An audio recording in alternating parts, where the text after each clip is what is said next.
Welcome back to the Nationalist Radio Network, and we're your hosts, Drew, Calvin, and Jacob. Yes, Drew, we've got a smorgasbord of topics for our listeners here today, starting off with the recent Sacco and Vanzetti trial.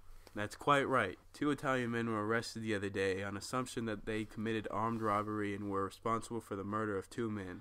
These Goombas busted into a shoe factory in South Braintree, Massachusetts, holding workers and security at gunpoint while they bagged the goods. Now hold on a second, they haven't been convicted yet. Aw, come on, they're Guidos, mobsters. Sacco, Vanzetti, they've come from a long line of havoc-wrecking Italians known for their criminal activity and sly ways. That's exactly their case. The two men are saying that just because of their true nationality, their heritage, they are being tried biasly and unjustly. I see. Well, at any rate, police have found the getaway car, a blue Buick, with 12-gauge shotgun and many matching shells located inside. However, the vehicle was discovered 2 days after the incident, so the culprits could have been anywhere.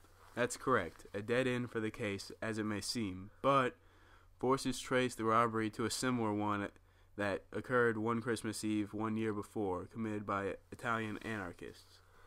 Now, I see where the Italians come in. Although over 15 grand was stolen in the robbery, it is the trial, not the crime, that is making headlines. Yes, and it's not a surprise that the case is being viewed in such a way, given that times are the way they are, with the Red Scare going on and such. And it's a shame that they're being prosecuted for their ethnicity, especially in the case of Sacco, who's a shoemaker in the first place. I understand what with Vanzetti and his past criminal record, what with his involvements with Luigi Gallieni and the Gallinist anarchists. But Sacco has real business other than crime to be in Braintree.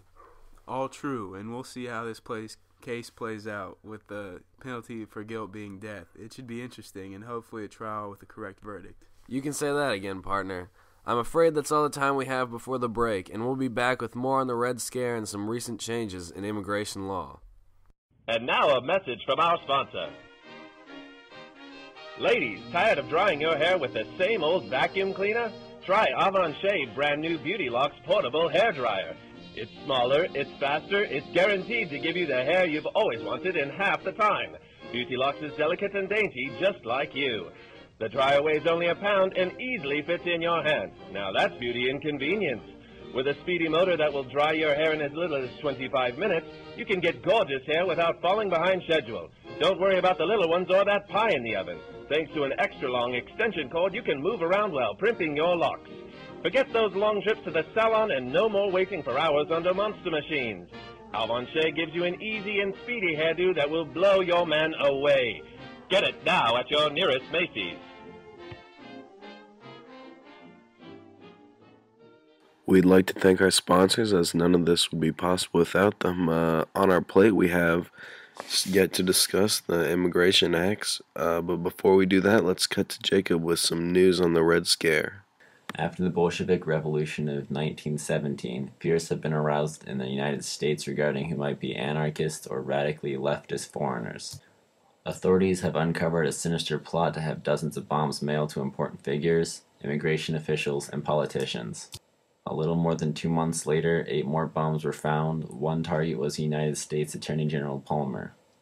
Palmer, worried by this, then began launching raids to attempt to arrest and deport those who might be anarchists or communists. Palmer's raids have not been very good at differentiating between communists, socialists, or anarchists. This has led to some deportations and arrests that were not entirely deserved. President Wilson's Sedition Act of 1918 put forth some restrictions on freedom of speech to help the war effort. Attorney General Palmer has had a public campaign to try and create a peacetime version of this act. Those are some good points, Jacob. I don't know about you, but that red sure is scary. Yes, the Red Scare is something that goes through the mind of many Americans each day. And now on to a similar subject. Some recent changes have been made to our immigration laws. Ha! More like anti-immigration laws. You could say that again. This new act bases Asian immigration restrictions on the 1890 census.